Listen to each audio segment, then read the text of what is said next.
আসসালামু আলাইকুম। তো আমরা পড়ছিলাম সপুষ্পক উদ্ভিদের যৌন জনন।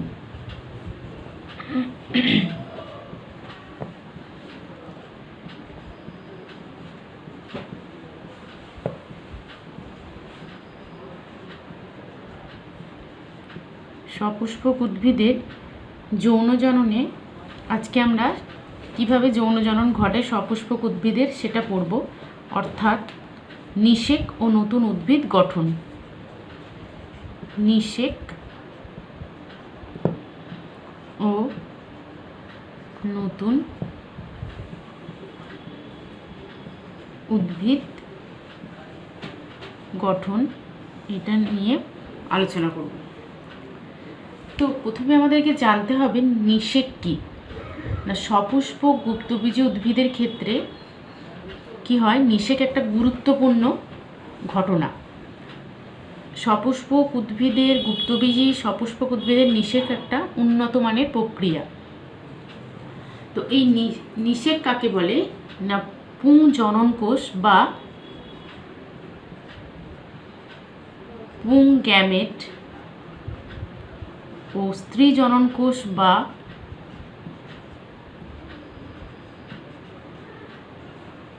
স্ত্রী গ্যামেটের মিলনকেই নিষেক বলা হয়। তার মানে নিষেক কাকে বলে, পুংগ্যামেট ও স্ত্রী গ্যামেটের মিলনকে বলা হচ্ছে কি নিষেক। তো সপুষ্পক গুপ্তবীজী উদ্ভিদের ক্ষেত্রে নিষেক প্রক্রিয়া কি, এটাই আমরা জানবো। তাহলে নিষেক হতে গেলে আমরা আগে জেনেছি কি হয় না, পুরুষ ফুলের পরাগরেণু স্ত্রী ফুলের গর্ভমণ্ডে স্থানান্তরিত হয়। তাহলে প্রথম যে পয়েন্টটা সেটা হচ্ছে পরাগরেণু সৃষ্টি। পরাগরেণু সৃষ্টি,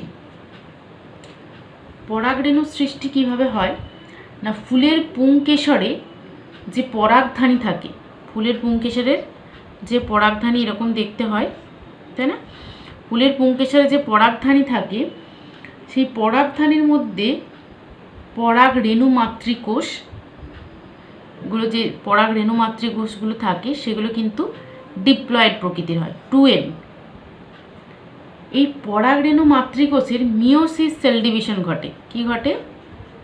মিওসিস সেল ডিভিশন ঘটে। তাহলে পরাগরেণু মাতৃকোষগুলো ডিপ্লয়েড থাকে, এরা মিওসিস সেল ডিভিশন করে কি করে, অসংখ্য পরাগরেণু উৎপন্ন করে, অসংখ্য পরাগরেণু উৎপন্ন করে, যেগুলো হচ্ছে হ্যাপ্লয়েড। ঠিক আছে, তাহলে পরাগরেণু সৃষ্টি প্রথম। তাহলে নিষেক হতে গেলে পরাগরেণু বা আমরা পুংগ্যামেট বলতে গেলে পুংগ্যামেট সৃষ্টি হয়েছে, এবার স্ত্রী গ্যামেট তৈরি হতে হবে।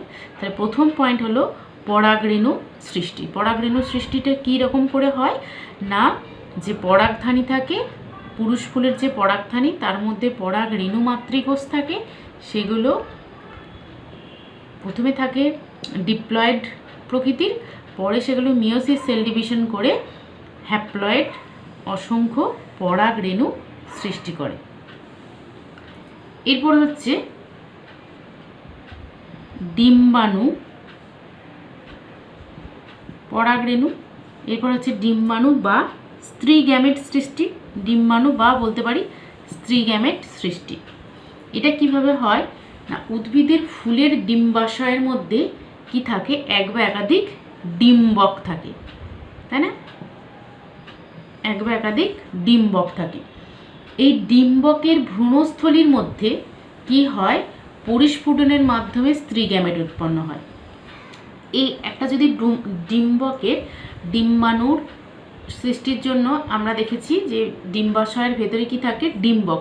এই ডিম্বকের যদি প্রস্থচ্ছেদ করা হয়, লম্বচ্ছেদ করা হয়, প্রস্থচ্ছেদ না লম্বচ্ছেদ যদি করি, তাহলে তার ভেতরের অংশগুলো আমরা বুঝতে পারবো। অর্থাৎ একটা ভ্রূণস্থলীর মধ্যে কি কি থাকে সেগুলো আগে আমাদের জানা দরকার। তাহলে এটা একটু মুছে আমি ভ্রূণস্থলীটা তোমাদের দেখাই।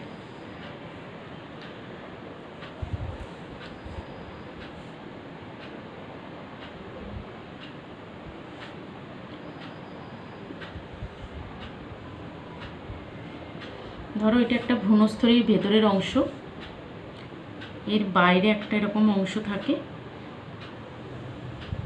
বইতে খুব ভালো করে ছবিটা দেওয়া আছে, একটু দেখে নিও।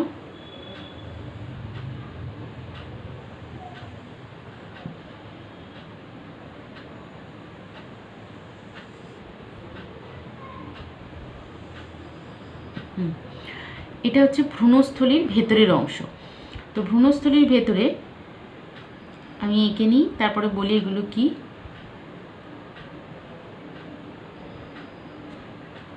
এরকম দুটো অংশ থাকে,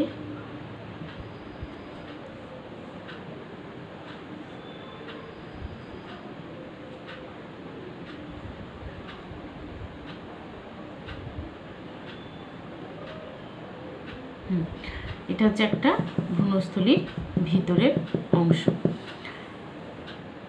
তো দেখো এই ভ্রূণস্থলীর ভেতরে কি হয় না, প্রাথমিক অবস্থায় ভ্রূণস্থলীর মধ্যে একটি হ্যাপ্লয়েড নিউক্লিয়াস থাকে। একদম প্রাথমিক অবস্থায় এই ভ্রূণস্থলীটার ভেতরে এই যে অনেক এঁকেছি এগুলো থাকে না, জাস্ট একটা হ্যাপ্লয়েড নিউক্লিয়াস অবস্থান করে। এই নিউক্লিয়াসটি মাইটোসিস সেল ডিভিশন করে বারবার বিভাজিত করে এবং 8টি হ্যাপ্লয়েড নিউক্লিয়াস তৈরি করে। এদের মধ্যে যে 3টে নিউক্লিয়াস কি করে না ভ্রূণস্থলীর একেবারে মেরুতে অবস্থান করে। এ দেখো একদম মেরুতে অবস্থান করে। এই 3টে কোষকে যারা মেরুতে অবস্থান করে তাদেরকে বলা হচ্ছে প্রতিপাদ কোষ। কি বলা হচ্ছে? প্রতিপাদ কোষ সমূহ। না, এটা মেরু না, এই মেরুতে যেটা অবস্থান করে সেই 3টে সেলকে একত্রে বলা হচ্ছে অ্যান্টিপোডাল সেল বা প্রতিপাদ কোষ ত্রয়। একটা, দুটো, 3টে। এই 3টে সেলকে বলা হচ্ছে প্রতিপাদ কোষ ত্রয় বা অ্যান্টিপোডাল সেল। এগুলো হচ্ছে অ্যান্টিপোডাল সেল। আর অপর 3টে নিউক্লিয়াস এই মেরুতে থাকে, অপর 3টে নিউক্লিয়াস এই মেরুতে অবস্থান করে। এদের মধ্যে প্রথম দুটি নিউক্লিয়াসকে বলা হয় সহকারী কোষ। কি বলা হয়? সহকারী কোষ বা সাইনার্জিস্ট। কি বলা হয়? সাইনার্জিস্ট হলো। এবং অপর একটি সেল থাকে, একে বলা হচ্ছে কি, এটা হচ্ছে ডিম্বাণু। এটাই হচ্ছে ডিম্বাণু বা এগ বা স্ত্রী গ্যামেট বলতে পারি। আর মাঝখানে দেখো, তাহলে আমরা বলেছি এখানে মাইটোসিস সেল ডিভিশন করে, মিওসিস নয় কিন্তু, বারবার মাইটোসিস সেল ডিভিশন করে হ্যাপ্লয়েড নিউক্লিয়াসই ছিল। সেই হ্যাপ্লয়েড নিউক্লিয়াসই কি করছে? মাইটোসিস সেল ডিভিশন করছে, যার জন্য কি হচ্ছে না বারবার ডিভিশন করে টোটাল 8টা হ্যাপ্লয়েড নিউক্লিয়াস সৃষ্টি করে।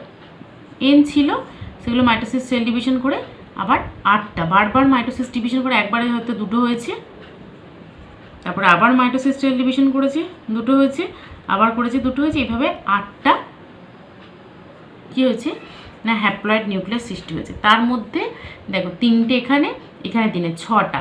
তাহলে এখনও কটা বাকি রয়েছে? এখনও 2টো বাকি রয়েছে। সেই 2টো অবশিষ্ট যে 2টো নিউক্লিয়াস থাকে তারা পরস্পর যুক্ত হয়ে বা মিলিত হয়ে এই যে মাঝখানে যে নিউক্লিয়াসটা দেখতে পাচ্ছ এটাকে বলা হয়, এটা 2টো নিউক্লিয়াস একসঙ্গে যুক্ত হয়ে তৈরি করেছে, একে বলা হচ্ছে কি না নির্ণীত নিউক্লিয়াস। নির্ণীত নিউক্লিয়াস বা ডেফিনেটিভ নিউক্লিয়াস।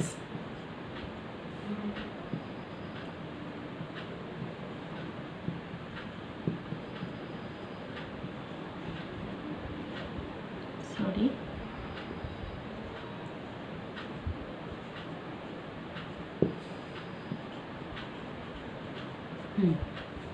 তাহলে বোঝা গেল যে 8টা নিউক্লিয়াস কিভাবে অবস্থান করছে। এখানে 2টো সহকারী কোষ, তাহলে দেখো এটাও এন, এগুলো সব এন সংখ্যক, তাই না?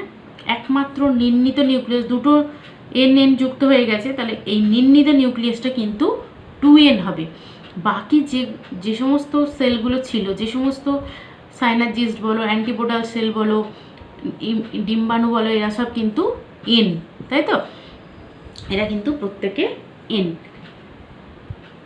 এরা কি করছে না এইভাবে অবস্থান করছে। এই নির্ণীত নিউক্লিয়াসটা দেখো একদম ভ্রূণস্থলীর কেন্দ্রে অবস্থান করছে। তাহলে আমরা ভ্রূণস্থলীর গঠন জানতে পারলাম।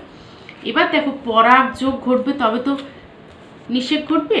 কিভাবে হয় না পরাগযোগ, কি হয় না এই পর্যায়ে কি হয়, স্বপরাগযোগ বা বাহক দ্বারা ইতর পরাগযোগের জন্য কি হয় না পুংকেশরের পরাগধানী থেকে পরাগরেণু গর্ভকেশরের গর্ভমুণ্ডে স্থানান্তরিত হয়।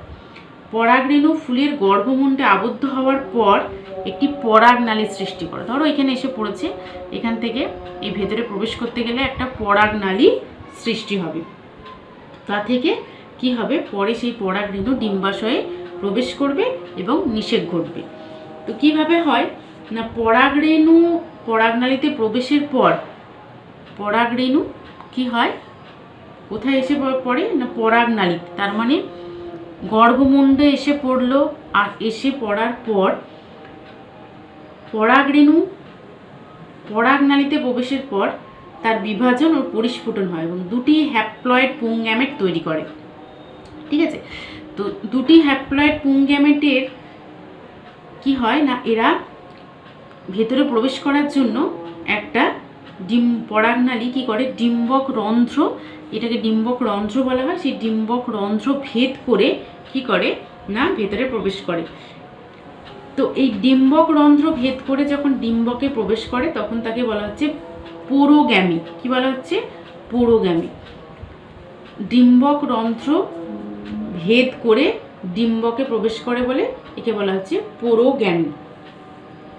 এখানে দেখো এই যে আমি এটা এঁকেছি, এক্ষেত্রে কি করছে না ডিম্বক রন্ধ্র কিন্তু এই নিচের দিকের অংশটা, তো এদিকে যখন প্রবেশ করবে তখন তাকে আমরা বলবো কি না পোরোগ্যামি।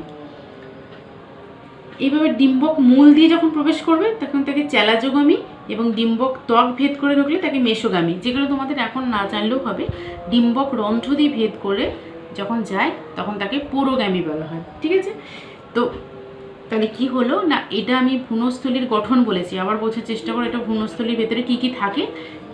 যেখানে পুংগ্যামেট আসবে তার ভেতরে এই জিনিসগুলো অবস্থান করে। তো ফুলের পরাগরেণু কি হলো না পরাগরেণু গর্ভমুণ্ডে এসে পড়লো। আর ওপরে গর্ভমুণ্ডটা ছিল, এটা তো ভেতরে ডিম্বাশয়ের অংশ, এই ওপরে ধরো গর্ভমুণ্ডতে পড়েছে, পড়ে আসার পর একটা পরাগনালী তৈরি করেছে। সেই পরাগনালীটা কি করছে, এর ভেতর দিয়ে প্রবেশ করছে। তো এখানে দুটো পুংগ্যামেট প্রবেশ করে, একটা না দুটো পুংগ্যামেট প্রবেশ করে। দুটো পুংগ্যামেট প্রবেশ করার পর ডিম্বক রন্ধ্র দিয়ে ভ্রূণস্থলীর ভেতরে প্রবেশ করে। প্রবেশ করার পর কি ঘটে, নিষেক ঘটবে। অর্থাৎ এখানে পুংগ্যামেট আসছে, তাহলে কি করবে না স্ত্রী গ্যামেট বা ডিম্বাণু যে আছে এগ আছে, একে নিষেক ঘটাবে। তার মানে দুটো পুংগ্যামেট, ধরো এখানে দুটো পুংগ্যামেট ভেতরে প্রবেশ করেছে, একটা পুংগ্যামেট গিয়ে সরাসরি ডিম্বাণুর সঙ্গে মিলিত হয়। অর্থাৎ শুক্রাণু এবং ডিম্বাণু বা পুংগ্যামেট বা স্ত্রী গ্যামেটের মিলন ঘটে গিয়ে এখানে নিষেক ঘটে যায়। অর্থাৎ তখন n+n হয়ে 2n হয়ে যায়। এই পুংগ্যামেট এবং স্ত্রী গ্যামেটের মিলন ঘটে, তাহলে এখানে নিষেক ঘটে গেল। এবং তাহলে দুটো পুংগ্যামেট আসে আমি বলেছি। এটা নর্মাল উদ্ভিদের ক্ষেত্রে নিষেক ঘটে গিয়ে 2n তৈরি করে, কিন্তু যদি এটা কোনো কি বলবো শস্যল উদ্ভিদ হয়, শস্যল উদ্ভিদের ক্ষেত্রে কি হয় না আর অপর একটি যে পুংগ্যামেট ভেতরে প্রবেশ করবে সেই পুংগ্যামেটটা কি করবে না এই যে নির্ণীত নিউক্লিয়াস, এই নির্ণীত নিউক্লিয়াসের সঙ্গে মিলিত হয়ে যাবে।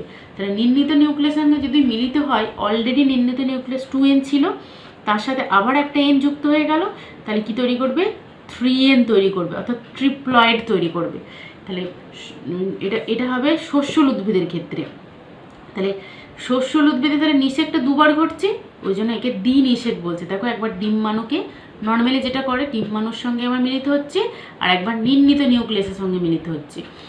তাই জন্য বলা হয় শস্যল উদ্ভিদের ক্ষেত্রে দ্বিনিষেক ঘটে। দ্বিনিষেক ঘটে একবার 2n তৈরি করে, 2n অর্থাৎ জাইগোট তৈরি করে, আর একটা কী করে না নির্ণিত নিউক্লিয়াসের সঙ্গে যুক্ত হয়ে ট্রিপ্লয়েড শস্য নিউক্লিয়াস গঠন করে। এটাকে বলা হয় শস্য নিউক্লিয়াস। তো হলো, এরপরে কি হলো না এখানে নিষেক ঘটে গেছে, n+n হয়ে 2n হয়ে গেছে। তাহলে 2n হয়ে গেছে মানে কি তৈরি হয়ে গেছে? জাইগোট তৈরি হয়ে গেছে। এই যে জাইগোট তৈরি হলো, এই জাইগোটটা এবার কি করবে না ভ্রূণ তৈরি করবে। কিভাবে ভ্রূণ তৈরি করবে না নিষিক্ত এককোষী যে ভ্রূণাণু বা জাইগোটটি সেটা কি করবে, জাইগোট মানে 2n বারবার সেল ডিভিশন করে বহুকোষী ভ্রূণ তৈরি করবে নর্মালি যেটা হয়। এরপরে কি হবে, ভ্রূণ তৈরি হয়ে যাওয়ার পর ফল আর বীজ গঠন হবে। ফল ও বীজ গঠন হবে কীভাবে? ফল নিষেকের পরে ভ্রূণ সহ ডিম্বকটা কিসে পরিণত হয়? এই ভ্রূণ সহ ডিম্বকটা বীজে পরিণত হয়, আর বীজ সহ পুরো ডিম্বাশয়টা কিসে পরিণত হয়? ফলে রূপান্তরিত। আমরা জানি ডিম্বক বীজে রূপান্তরিত হয় আর ডিম্বাশয় ফলে রূপান্তরিত হয়। তাহলে নিষেক ঘটে যাওয়ার পর জাইগোট তৈরি হলো, জাইগোট সেল ডিভিশন করে ভ্রূণ তৈরি করলো। এরপরে এই ভ্রূণ সহ ডিম্বক বীজে রূপান্তরিত হলো, আর বীজ সহ পুরো ডিম্বাশয়টা কিসে পরিণত হলো? ফলে রূপান্তরিত হলো।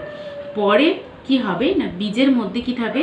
ভবিষ্যতের ভ্রূণ লুকিয়ে থাকে। পরবর্তীকালে সেই বীজ যে তৈরি হলো সেই বীজটা যখন আমরা কি করব, খাওয়ার পর যখন সেটাকে আমরা ফেলে দিই তখন সেই বীজটা অঙ্কুরিত হয়ে নতুন উদ্ভিদের সৃষ্টি করবে। ভ্রূণমুকুল তৈরি করবে এবং সেখান থেকে নতুন উদ্ভিদের সৃষ্টি হবে। এইভাবেই সপুষ্পক উদ্ভিদের যৌনচরণ ঘটে, নিষেক ঘটে, নতুন উদ্ভিদ গঠন হয়। তাহলে আমি আবার বলছি, আর একবার পুরো জিনিসটা রিকল করছি, ভালো করে বোঝার চেষ্টা করো যে একটা সপুষ্পক উদ্ভিদের নিষেক ঘটতে গেলে পুং গ্যামেট লাগে আর স্ত্রী গ্যামেট লাগে।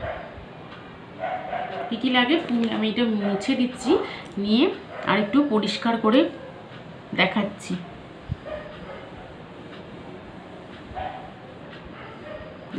তাহলে সপুষ্পক উদ্ভিদের যৌনচরণ ঘটতে গেলে কি কি লাগবে?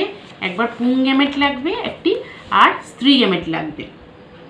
তো তার আগে বলেছি যে ভ্রূণস্থলীর ভেতরের চিত্রটা কীরকম হয় না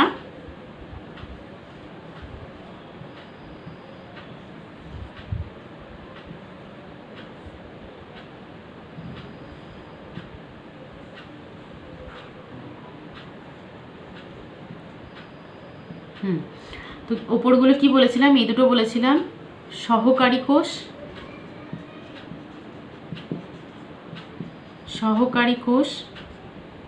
সহকারী কোষ বা সাইনার্জিস্ট। এটা কি ছিল? এটা ছিল এগ বা ডিম্বাণু বা বলতে পারো স্ত্রী গ্যামেট। এটা ছিল ডেফিনেটিভ নিউক্লিয়াস বা নির্ণিত নিউক্লিয়াস।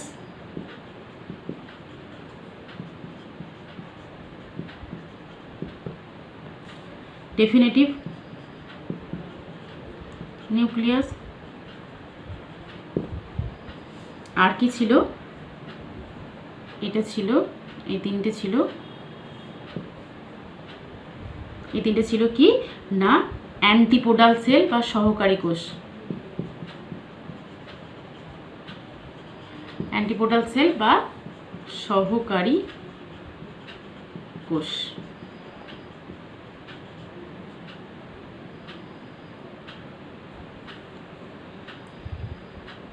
হ্যাঁ, এবার দেখো কি বলেছিলাম না এগুলো সব এন ছিল, তাই তো? শুধুমাত্র নির্ণিত নিউক্লিয়াসটা 2n ছিল, কারণ এটা কিভাবে তৈরি হয়েছিল না বলেছিলাম ডিম্বাশয়ের মধ্যে প্রথমে এই ভ্রূণস্থলীর মধ্যে প্রথমে একটাই নিউক্লিয়াস থাকে n সংখ্যক, সেটা বারবার মাইটোসিস সেল ডিভিশন করে টোটাল 8টা সেল তৈরি করে, 1 2 3 4 5 6, আর এখানে দুটো আছে একসাথে 8টা সেল তৈরি করে। তার মধ্যে উপরের মেরুতে প্রথম যে দুটো থাকে তাদেরকে বলা হয় সাইনার্জিস্ট, এখানে যেটা থাকে সেটাকে বলা হয় এগ, এবং সেন্টারে যেটা থাকে সেটা নির্ণিত নিউক্লিয়াস বা ডেফিনেটিভ নিউক্লিয়াস। আর এখানে যে তিনটে নিচের মেরুর দিকে যে থাকে তাদেরকে বলা হয় অ্যান্টিপোডাল সেল। তাহলে এগুলো সব এন সংখ্যক, শুধুমাত্র এখানে দুটো নিউক্লিয়াস যুক্ত হয়ে 2n তৈরি করেছে, এগুলো অবশ্যই এন। বেশ, এবার কি হয় না পুং গ্যামেট তো আগেই বলেছি তৈরি হয়ে গেছে। সেই পুং গ্যামেটের মধ্যে দুটো পুং গ্যামেট এখানে আসে, দুটো পুং গ্যামেট অবশ্যই এন হবে, দুটো পুং গ্যামেট আসে। আসার পর গর্ভমুণ্ডে প্রথমে স্থাপিত হয়। গর্ভমুণ্ড থেকে সেই পুং গ্যামেটগুলো কী করে না একটা পরাগ নালী তৈরি করে। সেই পরাগ নালীর মাধ্যমে কি করে না এই ডিম্বক রন্ধ্র দিয়ে ভেতরে, এখানে এই অংশটাকে ডিম্বক রন্ধ্র বলা হয়, নিয়ে ভেতরে প্রবেশ করে। ভেতরে প্রবেশ করার পর দুটো পুং গ্যামেট ভেতরে এইভাবে প্রবেশ করে, বইতে ছবিটা আছে ভালো করে দেখবে। নিয়ে প্রবেশ করার পর কি হয়, একটা পুং গ্যামেট সরাসরি ডিম্বাণুকে অর্থাৎ পুং গ্যামেট এবং স্ত্রী গ্যামেটের মিলন ঘটে 2n জাইগোট তৈরি করে দেয়। আর শস্য উদ্ভিদের ক্ষেত্রে অপর যে নিউক্লিয়াসটি থাকে অপর যে পুং গ্যামেটটি থাকে সেটা কি করে নির্ণীত নিউক্লিয়াসের সঙ্গে ফিউশন ঘটায়, ঘটিয়ে এটা 2n ছিল, 2n আর একটা n যুক্ত হয়ে যায়, দিয়ে কি তৈরি করে যায় 3n অর্থাৎ ট্রিপ্লয়েড তৈরি করে। ডিপ্লয়েড দেখেছি আমরা, হ্যাপ্লয়েড দেখেছি, এক্ষেত্রে ট্রিপ্লয়েড নিউক্লিয়াস তৈরি করে দেয়, শস্য নিউক্লিয়াস বলা হয় এই নির্ণীত নিউক্লিয়াসের সঙ্গে যুক্ত হয়ে। তাহলে 2n যেটা তৈরি হলো, জাইগোট তৈরি হলো, এই জাইগোট পরবর্তীকালে কী করে ভ্রূণ তৈরি করে, অর্থাৎ এই সেল ডিভিশন করে ভ্রূণ তৈরি করে। পরবর্তীকালে এই ভ্রূণ কি করে না ভ্রূণটা যে ডিম্বক থাকে সেই ডিম্বক সহ কি করে ডিম্বক বীজে ভ্রূণ সহ ডিম্বকটা বীজে এবং বীজ সহ সমগ্র ডিম্বাশয়টা ফলে রূপান্তরিত হয়। পরবর্তীকালে সেই ফল যখন পরিণত হয়, সেই ফলের ভেতরে সেই যে বীজ থাকা, তো ডিম্বকটা যেটা বীজে রূপান্তরিত হয়েছিল সেই বীজটা আবার অঙ্কুরিত হয়ে নতুন উদ্ভিদ তৈরি করে। এইভাবে সপুষ্পক উদ্ভিদের যৌনচরণ হয়। তাহলে এবং এখান থেকে যে প্রশ্নটা মেনলি আসে যে সপুষ্পক উদ্ভিদের যৌনজনন পদ্ধতিটি আলোচনা করো, তখন তোমাদেরকে পুরো ছবি এঁকে কি করতে হবে না সপুষ্পক উদ্ভিদের যৌনজনন পদ্ধতিটা ধাপে ধাপে লিখতে হবে, এবং ছবি অবশ্যই মাস্ট। তার সাথে যেহেতু শস্য নিউক্লিয়াসের ক্ষেত্রে দুবার নিষেক ঘটে, সেই জন্য একে দ্বিনিষেক বলা হয়। তখন এই প্রশ্নটা আসে যে দ্বিনিষেক কাকে বলে। তাহলে দ্বিনিষেক এখান থেকে প্রশ্ন আসে যে দ্বিনিষেক কি না বলবে যে শস্য উদ্ভিদের ক্ষেত্রে দুটি পুং গ্যামেটের একটি পুং গ্যামেট ডিম্বাণুর সঙ্গে মিলিত হয়ে জাইগোট তৈরি করে দেয়, অপর যে পুং গ্যামেটটি থাকে সেটি নির্ণীত নিউক্লিয়াসের সঙ্গে যুক্ত হয়ে ট্রিপ্লয়েড 3n শস্য নিউক্লিয়াস গঠন করে। এইভাবে শস্য উদ্ভিদের ক্ষেত্রে পরপর দুবার নিষেক ঘটায়, এই নিষেককে দ্বিনিষেক বলা হয়। তাহলে এখান থেকে যে প্রশ্নটা আসছে সেটা হচ্ছে সপুষ্পক উদ্ভিদের যৌনজনন পদ্ধতি চিত্রসহ বর্ণনা, আর তার সাথে দ্বিনিষেক বলতে কি বোঝো, এই দুটো কিন্তু পড়া রইল। তাহলে এই পড়াটা তোমরা প্রত্যেকে রেডি করবে এবং খাতায় লিখে আমাকে সেন্ড করবে।